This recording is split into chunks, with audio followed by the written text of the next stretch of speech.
అన్నదాత అన్నదాత మీ అన్నదాత చెమటోడ్చి ఆహారాన్నందించే రైతన్నా అనునిత్యం నీ కండదండగా నిలిచే నేస్తం ఎవరన్నా అన్నదాత అన్నదాత మీ అన్నదాత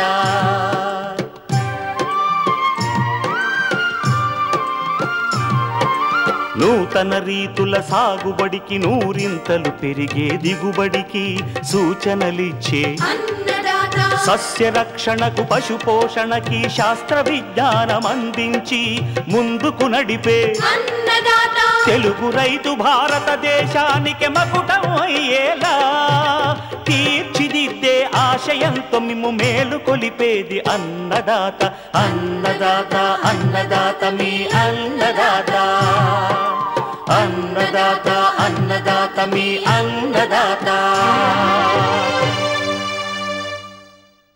అన్నదాత ప్రేక్షకులకు నమస్కారం. ఈనాటి ముఖ్యాంశాలు: తీగజాతి కూరగాయల్లో చీడపీడలు నివారణ, డ్రాగన్ ఫ్రూట్ సాగులో మెలకువలు,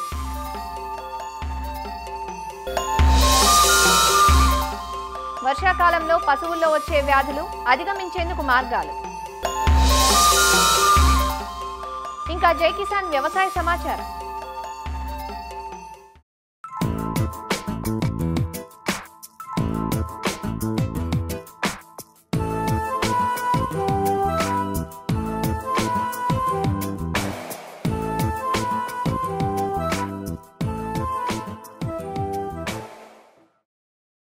ఇటీవలి కాలంలో పండ్ల మార్కెట్లో డ్రాగన్ ఫ్రూట్ అనే కొత్త పండు చేరింది. నాగజముడు జాతికి చెందిన మొక్క ఇది. వియత్నాం దేశానికి చెందిన డ్రాగన్ ఫ్రూట్ తెలుగు రాష్ట్రాలలోనూ గత 3-4 ఏళ్లుగా ఆదరణకు నోచుకుంటోంది. అయితే భారీ పెట్టుబడులతో కూడిన పంట కావడంతో మార్కెట్ గమనాన్ని అనుసరించి పరిమితంగా సాగు చేయటం మంచిదన్నది అనుభవజ్ఞుల సూచన. అసలు డ్రాగన్ ఫ్రూట్ను ఎలా సాగు చేస్తారు, నాటిన ఎన్ని రోజులకు ఫలసాయానికి వస్తుంది, ఎంత దిగుబడిని తీయవచ్చు, సాగులో విశేషాలేమిటి? ఆసక్తికరమైన ఈ సమాచారాన్ని మనకందిస్తున్నారు ప్రొఫెసర్ జయశంకర్, తెలంగాణ రాష్ట్ర వ్యవసాయ విశ్వవిద్యాలయం పాలెం కృషి విజ్ఞాన కేంద్రం ఉద్యాన శాస్త్రవేత్త డాక్టర్ శంకర్.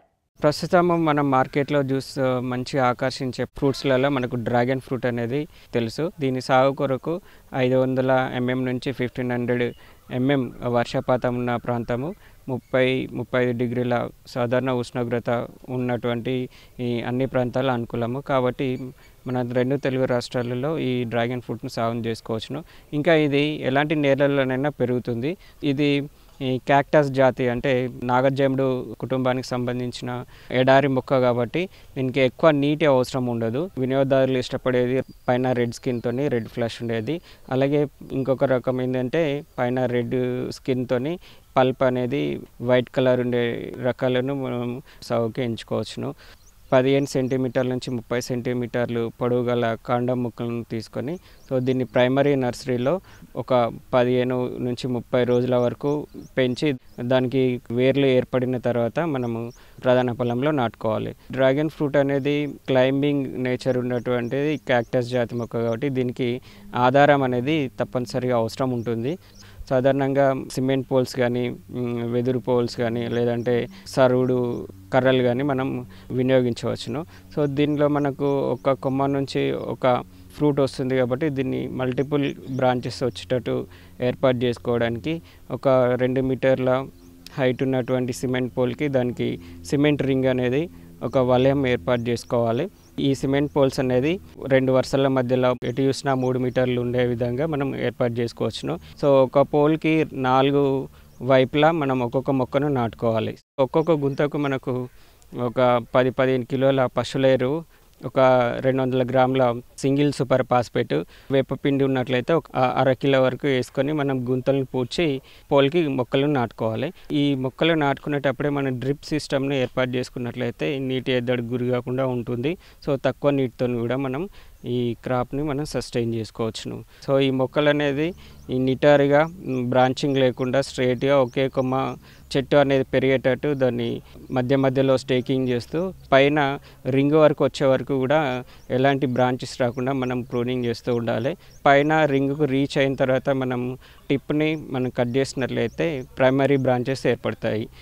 డ్రాగన్ ఫ్రూట్ని ఒక సంవత్సరంన్నర పెంచిన తర్వాత మొదటి ఖాతా స్టార్ట్ అవుతుంది. సో ఈ విధంగా ఒక 2 సంవత్సరాలు పెంచిన తర్వాత మనకు ఎకనామిక్ ఈల్డ్ అనేది వస్తుంది. దీనికి అవసరమైనటువంటి ఎరువుల మోతాదు మొదటి 2 సంవత్సరాలకు 300 గ్రాముల యూరియా, అలాగే 1.25 కిలోల సింగిల్ సూపర్ ఫాస్ఫేట్, 333 గ్రాముల మ్యూరేట్ ఆఫ్ పొటాష్ అవసరం అవుతుంది. దీన్ని ప్రతి సంవత్సరం 4 భాగాలుగా విభజించుకొని ప్రతి 3 నెలలకు ఒకసారి మనము ఒక్కొక్క పోల్కి వేసుకోవాల్సిన అవసరం ఉంటుంది. సో అలాగే రెండవ సంవత్సరం కూడా ఇదే డోస్ని మనం కంటిన్యూ చేయవచ్చును. సో మూడో సంవత్సరం నుంచి మన గార్డెన్ అనేది మెచ్యూర్ అవుతుంది. సో దీనికి కొరకు ప్రతి సంవత్సరము 1.25 కిలోల యూరియా, 4.5 కిలోల సింగిల్ సూపర్ ఫాస్ఫేట్, అలాగే 500 గ్రామ్స్ మ్యూరేట్ ఆఫ్ పొటాష్ ఈ ఫెర్టిలైజర్ డోస్ అవసరం అవుతుంది. సో ఈ డోస్ని మనము 4 భాగాలుగా చేసుకొని 3 నెలలకు ఒకసారి మనము ఒక్కొక్క పోల్కి ఫెర్టిలైజర్ వేసి నీరుని అందించుకున్నట్లయితే చెట్లు బాగా వేపుగా పెరుగుతాయి. ఇదే డోస్ని మనము సింగిల్ సూపర్ ఫాస్ఫేట్ని పాదులలో వేసుకొని మిగతా యూరియా, పొటాష్ భాగాలని మనము డ్రిప్ ద్వారా వారానికి ఒకసారి చొప్పున సమభాగాలుగా చేసుకొని కూడా మనం డ్రిప్ ద్వారా అందించవచ్చును.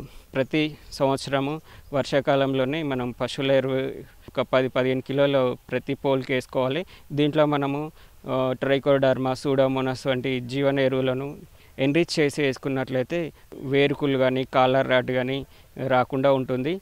ఈ డ్రాగన్ ఫ్రూట్లో ఎక్కువగా మనకు పురుగుల సమస్య ఏమి ఉండదు. సో తెగుళ్ళకు వచ్చినట్లయితే నీరు ఎక్కువ బారినా లేదంటే నీటి తడి ఎక్కువ అయిపోయినా కూడా కాలర్ రాట్ కానీ కాండం కుళ్ళు తెగులు అని కాండం మీద మచ్చ తెగులు కానీ ఏర్పడే అవకాశం ఉంటుంది. సో ఇది రాకుండా ఉండడానికి 1-2 సంవత్సరాల్లో కాపరాక్సి క్లోరైడ్ 3 గ్రాములు లేదా రిడమిల్ ఎంజెడ్ 2.5 గ్రాములతోని తెగులు లక్షణాలు గమనించిన వెంటనే మనం డ్రెంచింగ్ చేసుకోవడం లేదా చెట్టు మీద స్ప్రే చేసుకోవాలి. ఇంకొకటి ఏంటంటే ఎండాకాలంలో ఎక్కువ మనకు 45 డిగ్రీల టెంపరేచర్ రీచ్ అయినప్పుడు స్కాచింగ్ అయిపోయి కాండం అంతా కుళ్ళిపోయినట్లు మచ్చలుగా వాటరీగా అయిపోతుంది. సో ఇది కాకుండా ఉండడానికి టెంపరీగా ఏవైతే పోల్స్ మీద క్రౌన్స్ మీద టెంపరీగా షేడ్ నెట్ ఏర్పాటు చేసుకోవడం అని లేదంటే యాంటీ ట్రాన్స్పరెంట్స్ని స్ప్రే చేసుకోవాలి. దీంట్లో కయోలిన్ పౌడర్ దొరుకుతుంది. ఇది లీటర్కి 10 గ్రాముల చొప్పున వారం 10 రోజులకు ఒకసారి ఒక 2 సార్లు 3 సార్లు స్ప్రే చేసుకోవడం. దీంతోపాటు మైక్రో న్యూట్రియంట్స్ కూడా 2-3 సార్లు స్ప్రే చేసుకున్నట్లయితే గ్రీనిష్గా ఉంటుంది. మనకు సన్ బర్న్ కాకుండా స్కాచింగ్ కాకుండా డ్యామేజ్ కాకుండా ఉంటుంది. ఈ డ్రాగన్ ఫ్రూట్స్ అనేది ఫ్లవరింగ్ అనేది మే-జూన్ నెలలో స్టార్ట్ అవుతుంది. ఒక 30 రోజుల్లో ఫ్లవర్ పూసిన తర్వాత 30 రోజుల తర్వాత మనకు ఫ్రూట్ అనేది హార్వెస్టింగ్కి వస్తుంది.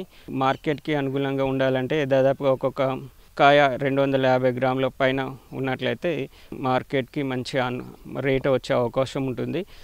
డ్రాగన్ ఫ్రూట్ని మనము పైన స్కిన్ అనేది గ్రీన్ కలర్ నుంచి పింక్ కలర్లోకి లేదా రెడ్ కలర్లోకి టర్న్ అవుతుంది. సో అప్పుడు మనం హార్వెస్ట్ చేసుకోవాలి. డిస్టెన్స్ మార్కెట్కి అయితే పింక్కి టర్న్ అయిన వెంటనే నెక్స్ట్ డే లేదా రెండో రోజు హార్వెస్ట్ చేసుకోవచ్చు.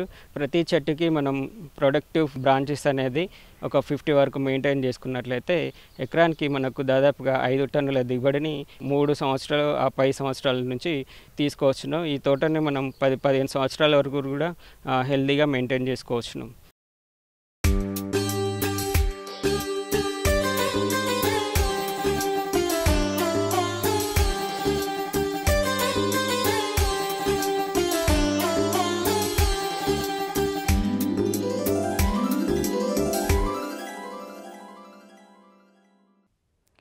నిత్యం వినియోగంలో ఉంటూ వినియోగదారునికి ఆరోగ్యాన్ని పండించే రైతుకు రోజువారీ ఆదాయాన్ని అందించేవి కూరగాయలు.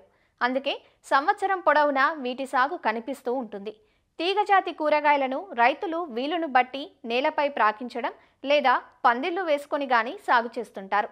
ముఖ్యంగా బీర, ఆనప, కాకర వంటి పందిరి జాతి కూరగాయలను క్రింద ప్రాకించడం కంటే పందిళ్లు వేయడం ద్వారా మేలైన దిగుబడితో పాటు మంచి నాణ్యతను సాధించవచ్చు. అయితే సాగు ఆరంభం నుంచి చీడపీడలు పంటలపై సవాలు విసురుతూ దిగుబడులను హరించి వేస్తుంటాయి. వర్షాకాలంలో పెంకు పురుగులు, ఆకు తినే పురుగులు, రసం పీల్చు పురుగులు, బూడిద, బూజు తెగుళ్లతో పాటు పండు ఈగ వంటివి ఆశించి పంటను నష్టపరుస్తున్నాయి. వీటి నివారణకు ప్రారంభం నుంచి కొంత అప్రమత్తంగా ఉండటం తప్పనిసరి అంటూ తీగజాతి కూరగాయల్లో వచ్చే చీడపీడలు నివారణ చర్యల గురించి సూచిస్తున్నారు ఆచార్య ఎన్జీ రంగా వ్యవసాయ విశ్వవిద్యాలయం, శ్రీకాకుళం జిల్లా నైరా వ్యవసాయ కళాశాల విస్తరణ విభాగం అధ్యాపకులు డాక్టర్ డి చిన్నమనాయుడు. చాలామంది రైతు సోదరులు ఈ తీగజాతి కూరగాయల పెంపకాన్ని కూడా ఎక్కువగా విస్తీర్ణంలో చేస్తున్నారు. బీర కానీ, కాకర కానీ, ఆనప, గుమ్మడి ఇలాంటి పంటల్ని వేస్తుంటారు. వీటిలో కూడా మనకి చాలా రకాల చీడపీడల సమస్యలు కూడా వచ్చి పంట నష్టపోవడం అనేది జరుగుతుంటుంది. ఒకవేళ పంట వచ్చినా కానీ నాణ్యత లేకపోవడం, అదేవిధంగా ఈ కొన్ని రకాల పురుగులు, తెగుళ్ళు ఆశించడం వల్ల ఈ పంట దిగుబడి కూడా గణనీయంగా తగ్గిపోవడం అనేది జరుగుతూ ఉంటుంది. తీగజాతి కూరగాయల్లో మనం పురుగులు కనుక చూస్తే ఈ గుమ్మడి పెంకు పురుగు అని అంటారు. దీన్నే మనం pumpkin beetle, red pumpkin beetle అని చెప్పేసి సాధారణంగా పిలుచుకుంటాం. ఇది వచ్చేటప్పుడు ఏంటంటే ఆకుల్ని తినేయటం, ఈ లేత చిగురులు ఏవైతే ఉంటాయో ఆ చిగురులను తినేసి తద్వారా పూత నాశనం అయిపోవడం, తద్వారా పంట ఫలదీకరణం జరగక కాయలు కానీ అవి రాకుండా ఆపేస్తుంది. కాబట్టి ఈ గుమ్మడి పెంకు పురుగుని మనం గమనించుకొని వీటి నివారణ కోసం మనం ఏంటంటే ఈ ప్రొఫెనోఫాస్ అనేటువంటి మందును 2 మిల్లీలీటర్లు 1 లీటర్ నీటికి చొప్పున కలిపి పిచికారీ చేసుకోవటం, లేదంటే క్లోరిఫైరిఫాస్ అయితే కనుక 2 మిల్లీలీటర్లు 1 లీటర్ నీటికి చొప్పున కలిపి పిచికారీ చేయదు. ఈ రసాయన మందులు ఏంటంటే కొంచెం ఉధృతి ఎక్కువగా ఉన్నప్పుడు, అలా కాకుండా పంట వేసిన నెల రోజుల నుంచి కూడా 50 మిల్లీలీటర్ల వేప కషాయాన్ని 1 లీటర్ నీటికి చొప్పున కలిపి పిచికారీ చేసుకుంటే చాలా బాగుంటుంది. లేదు వేప గింజలు దొరకవనుకుంటే ఈ వేప నూనె మనం 5 మిల్లీలీటర్లు 1 లీటర్ నీటికి చొప్పున కలిపి ఈ పిచికారీ చేసుకుంటూ వెళ్తే చాలా వరకు ఉధృతి తగ్గిపోవడం అనేది జరుగుతుంటుంది. వీటితో పాటుగా మనకి తీగజాతి కూరగాయల్లో వచ్చేటువంటి ఇంకొక ప్రధానమైనటువంటి సమస్య పండు ఈగ. మనకి కాకరలో కానీ, బీరలో కానీ, గుమ్మడిలో కానీ మనకి ఈ పండు ఈగ వచ్చి చాలా వరకు నష్టాన్ని కలుగజేస్తుంది. ఇదేంటంటే పూత వచ్చిన దగ్గర పూతలో ఉండడం, తర్వాత పిండి తయారైన తర్వాత పిండి లోపలికి రంధ్రాలు చేసి లోపలికి వెళ్ళిపోవటం, ఈ రంధ్రాలు పడడం వల్ల అక్కడ నీరు చేరి ఆ భాగాలంతా కూడా కుళ్ళిపోయి పండుబారినట్టు అయిపోవటం, అదేవిధంగా కాయ నాణ్యత దెబ్బతింటం, కాయ రంగు మారిపోవడం అనేది మరి జరుగుతూ ఉంటుంది. దీనివల్ల కూడా చాలా వరకు పంట నష్టం జరిగిపోతుంది. కాబట్టి ఈ పండు ఈగను కూడా సరైనటువంటి సమయంలో గమనించి సరైనటువంటి సస్యరక్షణ చర్యలు మరి చేపట్టాల్సిన అవసరం ఉంటుంది. వీటిలో భాగంగా ఏంటంటే పండు ఈగ నివారణ కోసం ఈ పండు ఈగ లింగాకర్షకం, ఫ్రూట్ ఫ్లై ట్రాప్స్ అనేటువంటివి దొరుకుతాయి. అంటే పండు ఈగ ఎరలు అనేవి కూడా మనకి దొరుకుతుంటాయి. దీనికోసం ఏంటంటే మనం మిథైల్ యూజినాల్ అనేటువంటి మందును, అదేవిధంగా వెనిగారు, అదేవిధంగా పంచదార ద్రావణం, ఈ 3 కలిపినటువంటి ద్రావణం 10 మిల్లీలీటర్లు మనం ఒక దగ్గర ఒక్కొక్క ప్లేట్లలో కానీ లేదా దీంతో తయారు చేసినటువంటి ల్యూర్ తయారు చేసి ఈ పండు ఈగ తాలూకా ఈ ఫిరమోన్ ట్రాప్స్లో కనుక వేలాడదీస్తే అక్కడ ఈ పండు ఈగ తాలూకా మగ పురుగులన్నీ కూడా ఆకర్షింపబడి చాలా వరకు పండు ఈగ తాలూకా ఉధృతి మనకి తగ్గిపోవడం అనేది జరుగుతుంటుంది. దీనివల్ల మనం ఏంటంటే చాలా వరకు రసాయన మందుల పిచికారిని కూడా తగ్గించుకోవచ్చు. ఇక ఈ తీగజాతి కూరగాయల్లో మనకి తెగుళ్ళు కనుక చూస్తే ఈ బూడిద తెగులు అంటాం. ఈ బూడిద తెగులు వచ్చినప్పుడు ఏంటంటే ఆకు పై భాగంలోను వెనక భాగంలో కూడా బూడిద పూసినటువంటి మచ్చలు లాంటివి అక్కడక్కడ కనిపిస్తుంటాయి. తద్వారా ఆకుల ఆహారాన్ని తయారు చేసుకోలేక చాలా వరకు పంట పూత రాకపోవడం, పూత వచ్చినా కాయలు సరిగా రాకపోవడం అనేది జరుగుతుంటుంది. కాబట్టి ఈ బూడిద తెగులు నివారణ కోసం ఏంటంటే మనం ఒకటి ట్రైడీమార్ఫ్ అనేటువంటి మందును 1 మిల్లీలీటరు 1 లీటర్ నీటికి చొప్పున కలిపి పిచికారీ చేసుకుంటే బూడిద తెగులు చాలా వరకు తగ్గిపోతుంది. హెక్సాకొనజోల్ అనేటువంటి మందును 2 మిల్లీలీటర్లు 1 లీటర్ నీటికి చొప్పున కలిపి పిచికారీ చేసినా కానీ మనకు చాలా వరకు ఈ బూడిద తెగులు తగ్గిపోతుంది. అదేవిధంగా అక్కడక్కడ ఈ ఫిజేరియం వేరుకుళ్ళు తెగులు అంటాం. ఈ వేరుకి శిలీంధ్రం ఆశించి మొక్క తీగంతా కూడా చనిపోవడం కూడా అక్కడక్కడ మనం గమనిస్తుంటాం.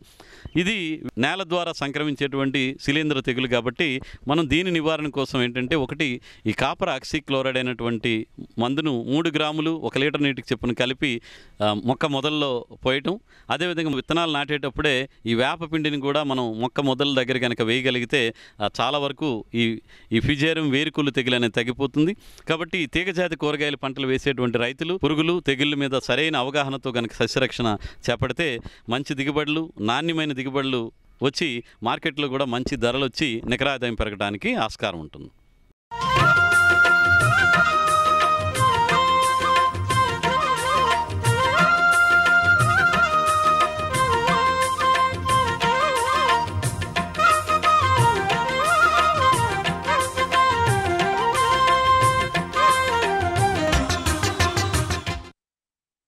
గత వారం 10 రోజులుగా కురుస్తున్న వర్షాలకు సాగు రంగంతో పాటు పశువులు, జీవాలు సైతం పలు రకాల సమస్యలను ఎదుర్కొంటున్నాయి. కొత్త పచ్చిక, కొత్త నీరు, అపరిశుభ్ర వాతావరణం రోగాలు ప్రబలేలా చేస్తాయి. ముఖ్యంగా పాడి పశువుల్లో ఈ కాలంలో గొంతువాపు, జబ్బవాపు, గాలికుంటు వ్యాధులు ఆశించే ఆస్కారం ఎక్కువగా ఉంటుంది. వ్యాధులు తీవ్రమయ్యే కొద్దీ పశువుల్లో పాల సామర్థ్యం తగ్గిపోవడమే కాకుండా మరణాలు సంభవించే ప్రమాదం కూడా ఉంటుంది. అందువల్ల రైతులు ఆర్థికంగా నష్టపోకుండా కొన్ని ముందు జాగ్రత్త చర్యలు తీసుకోవాల్సి ఉంటుందంటూ వివరిస్తున్నారు నెల్లూరు జిల్లా బహువిధ వైద్యశాల సహాయ సంచాలకులు డాక్టర్ మాలకొండయ్య. మొట్టమొదటగా రైతు సోదరులకి అందరికీ తెలిసిందే, అందరూ ముందు జాగ్రత్త పడాల్సిందే గొంతువాపు లేదా పచ్చికదమ్మ, గురక వ్యాధి అనే వ్యాధి. ఇది నల్ల పశువులను అలాగే తెల్ల పశువులను ఒక ఈననటువంటి పడ్డదూడల్లో, ముఖ్యంగా మంచి యుక్త వయసున్న పడ్డదూడల్లో వచ్చే ప్రబలే వ్యాధి. ఇది బ్యాక్టీరియా వల్ల వచ్చి 12 గంటల నుంచి 24 గంటల లోపు మరణాలు సంభవించేదానికి ఆస్కారం ఉంది. వ్యాధి వచ్చినప్పుడు తీవ్రమైన జ్వరం ఉంటుంది, నోటిగుండా నొరగ, సొంగ, గురక లాంటి సౌండ్ రావడం, చివరికి ఊపిరి ఆడక మరణించడం జరుగుతుంది. కాబట్టి జూన్, జూలై మాసాల్లో HS వ్యాక్సిన్ అన్ని పశు వైద్యశాలలో ఉచితంగా సరఫరా ఉంది. ఈ పచ్చిదమ్మ టీకాలు వేసుకొని పశువుల్ని ఈ వ్యాధి బారిన పడకుండా రక్షించుకోవాలని నేను మనవి చేస్తున్నాను. తర్వాత పోతే జబ్బవాపు. ఇది ముఖ్యంగా యుక్త వయసు ఉన్నటువంటి తెల్ల పశువుల్లో ఈ వ్యాధి ఎక్కువ వస్తుంది. తీవ్రమైన జ్వరం, 106 డిగ్రీల ఫారెన్హీట్ ఉష్ణోగ్రతతో పాటు ముందు కానీ వెనక కాళ్ళు జబ్బలు వాసి బురబరమని సౌండ్ వస్తుందన్నమాట. కాళ్ళు బాగా కుంటుతూ ఉంటాయి, మేత మెయ్యవు, నీళ్లు తాగవు. ఈ విధంగా పశువు 24 గంటల నుంచి 48 గంటల లోపు ఈ యొక్క వ్యాధి బారిన పడిన పశువులు మరణించేదానికి ఆస్కారం ఉంది. ఈ యొక్క జబ్బవాపు వ్యాధి నిరోధక టీకాలు అందుబాటులో ఉన్నాయి అన్ని పశు వైద్యశాలల్లో. మే, జూన్, జూలై మాసాల్లోపు ఈ వ్యాధి నిరోధక టీకాలు వేసుకొని రక్షించుకోవాలని మనవి. రైతుకి ఆర్థికంగా ఎక్కువ నష్టం చేకూరే వ్యాధి ఈ పొదుగువాపు వ్యాధి. సో సరైన శుభ్రత లేక, పరిసరాల శుభ్రత లేదా వ్యక్తిగత శుభ్రత లేక ఎన్నో రకాల బ్యాక్టీరియాలు, వైరస్లు, పరాన్నజీవుల వల్ల ఈ పొదుగువాపు వ్యాధి ప్రబలేదానికి ఆస్కారం ఉంది. కాబట్టి శుభ్రత పాటించి ఈ యొక్క వ్యాధిని రాకుండా రైతు సోదరులందరూ గమనించవలసింది మనవి. ఈ వర్షాకాలం రైతులకి ఎక్కువ ఆర్థికంగా నష్టం చేకూరే వ్యాధి గాలికుంటు వ్యాధి. వ్యాధి సోకినట్లయితే ఆ పశువు చావదు, బతకదనే సామెతలాగా ఉంటుంది. పాలిచ్చే పశువులైతే పాలు నిలువున ఎండిపోతాయి, అలాగే పనిచేసే పశువులు పని చేయలేవు, అలాగే పునరుత్పత్తి సామర్థ్యం కూడా పడిపోద్ది అన్నమాట. ఈ విధంగా రైతుకి ఎనలేని ఆర్థిక నష్టము చేకూరే ఈ మహమ్మారి గాలికుంటు వ్యాధి వైరస్ వలన, సూక్ష్మాతి సూక్ష్మ జీవి క్రిముల వల్ల ఈ వ్యాధి సోకుతుంది. వ్యాధి వచ్చినప్పుడు రైతులు ముఖ్యంగా గమనించాల్సింది మేత మెయ్యవు, నోటి గుండా సొంగ వస్తుంది, తీవ్రమైన జ్వరము, పాలిచ్చే పశువులైతే పాలు ఆగిపోతాయి, మేత మెయ్యవు, నీళ్లు తాగవు, పశువు కుంటుతూ నడుస్తూ ఉంటుంది, నోరు అంతా పూత పూయడం వలన మేత మేయలేవు. సో కాబట్టి అలాంటి పశువుని గుర్తించిన వెంటనే దాన్ని సపరేట్ చేయాలి, మంద నుండి దాన్ని వేరు చేయాలి. ఇతర పశువులకి అంటువ్యాధిది. ఆ పుండ్లు కడగడం, నోరు పొటాషియం పర్మాంగనేట్తో కడగడం, ఆహారం తినలేవు కాబట్టి రాగి జావలో రూపంలో, ద్రావకం రూపంలో, నీళ్ల రూపంలో ఆహారం అందించుకొని పశువు క్షీణించకుండా జాగ్రత్తలు తీసుకొని యాంటీబయాటిక్ మందులు వాడుకోవాలి. చికిత్స కంటే నివారణ ముఖ్యం కాబట్టి ఇంత ఆర్థిక నష్టం చేకూరే ఈ వ్యాధిని అసలు రాకుండా చేసుకోవడానికి ఈ వ్యాధి నిరోధక టీకాలు ప్రభుత్వము తరపున మనం సంవత్సరానికి 2 పర్యాయాలు, మేలోను నవంబర్లోను 2 పర్యాయాలు అన్ని పశువులకి వేస్తున్నారు. కాబట్టి రైతు సోదరులందరూ కూడా దయచేసి ఈ యొక్క అవకాశాన్ని ఉపయోగించుకొని మీ పాల ఉత్పత్తి తగ్గకుండా రైతు నష్టపోకుండా జరుగుతుంది. చాలామంది రైతుల్లో కొన్ని అపోహలు ఉన్నాయి. ఈ టీకాలు వేస్తే పాలు తగ్గుతాయని కొందరు అంటారు. ఈ టీకాలు వేస్తే సూడు పశువులు ఈసుకుపోతాయని కొందరు అంటారు. సో ఆ కారణాలతో ఆ నెపంతో రైతులు చాలామంది వ్యాధి నిరోధక టీకాలు వేసుకోవడానికి వెనకడుగు వేస్తున్నారు. మన బిడ్డకి మనం టీకా వేస్తున్నాం, నీరసంగా ఉంటాడు బిడ్డ అని మనం టీకా వేయకపోతే ఏ విధమైన నష్టం చేకూరుతుందో మీ అందరికీ తెలుసు. అదేవిధంగా పాలిచ్చే పశువు, కొన్ని పశువులు 100లో 30 పశువులు మాత్రమే పాలు టెంపరీగా తాత్కాలికంగా కొన్ని తగ్గుతాయి, 1 లేదా 2 రోజులు మాత్రమే. దయచేసి వినండి అందరూ, ఇది ఆలోచించండి. తర్వాత రోజు నుంచి మామూలు అవుతాయి. ఈ పాలు తగ్గుదల ఎందుకు అంటే కొంచెం నొప్పి వల్లనో జ్వరం వల్లనో ఏదో అంతే, తాత్కాలికంగా 1 లేదా 2 రోజులు మాత్రమే తగ్గుతాయి. అదే గాలికుంటి వ్యాధి సోకితే అది 10 లీటర్లు ఇచ్చేది కూడా 0కి వచ్చుద్ది. సో తద్వారా ముందు కూడా దానికి పాలు ఇచ్చే సామర్థ్యం పడిపోతుంది. తప్పనిసరిగా మీ పాడి పశువులన్నిటికీ టీకాలు వేసుకోండి. తరువాత పూడి పశువులకి వేయకూడదని కొందరు అంటారు. సూడి పశువులకి 8 నెలల వరకు ఎట్టి పరిస్థితులు ఏమీ ఇబ్బంది జరగదు. ఒకవేళ 100 పశువులకు 1 జరగవచ్చు. తప్పనిసరిగా మీరు సూడి పశువులైనా పర్వాలేదు, మా పశుసంవర్ధక శాఖ సిబ్బంది చెప్తారు ఏ పశువు వేయకూడదు అని. 1 వారం 10 రోజుల లోపు ఈనే వాటికి మాత్రం వేయొద్దు. మిగతా అన్ని పశువులకి లక్షణంగా మీ పాడి పశువులన్నిటికీ టీకాలు వేయండి. కాబట్టి రైతు సోదరులు ఈ అపోహలన్నీ మాని మీ పశువులన్నిటికీ మా సిబ్బంది వచ్చినప్పుడు దయచేసి మీరు సహకరించి అన్ని పశువులకి ఈ టీకాలు వేయించి ఈ గాలికుంట మహమ్మారిని తరిమేయండి.